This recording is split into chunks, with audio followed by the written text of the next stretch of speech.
Қоғамдық көлікте орын алған келеңсіз оқиғаны куәгердің бірі ұялы телефонға түсіріп алған.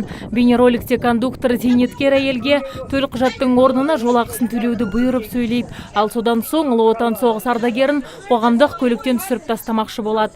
Тіпті ол төлемақы жасамаған үшін ардагерге физикалық күш көрсетемін деп те қоқан лоққы көрсеткен. Соңында ардагер ата үшін жолаушылардың бірі 70 теңге берген көрінеді.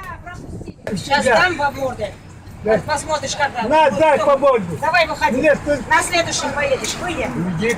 Давай. Ал қалалық жолаушылар көлігі және автомобиль жолдары бөлімінің сектор меңгерушісі Наурыз Сугралиев оқиғадағы басты кейіпкер кондуктор азаматшаның кім екенін анықтаған. Сондай-ақ 70-ші бағыттағы автобусқа қарасты компания басшылығына тиісті шараны қолға алуды тапсырды. Алдағы уақытта жол ақыны жинайтын қызметкер жәбір көрген жолаушыдан кешірім сұрайды деп сендіруде. Кешегі қоғамдық 70-ші бағытта орын алған мәселе бойынша біз сол компанияның басшылығына аталған мәселені көрсеттік.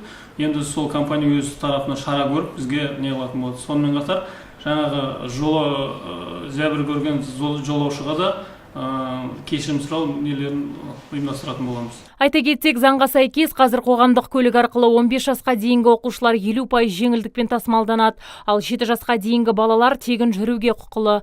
Алтын және күміс алқа иегерлері мен бірінші топтағы мүгедектер қасындағы сүйемелдеуші мен Ұлы Отан соғыс ардагерлері, тыл еңбеккерлер ерен еңбек үшін медальмен марапатталғандар және Шымкент қаласының құрметті азаматтары тиісті құжатын көрсетіп, тасымалдаушы есебінен ақысыз түрде жол жүре алады. Қазір бюджет есебінен берілетін жеңілдіктер қатары алынып тасталған. Дегенмен мамандар тасымалдаушы есебінен атқарылатын жұмыстарды бақылауда ұстайды екен. Азиза Мадияр, Абзал Тұрабеков, ТВК телеарнасының жаңалықтар қызметі.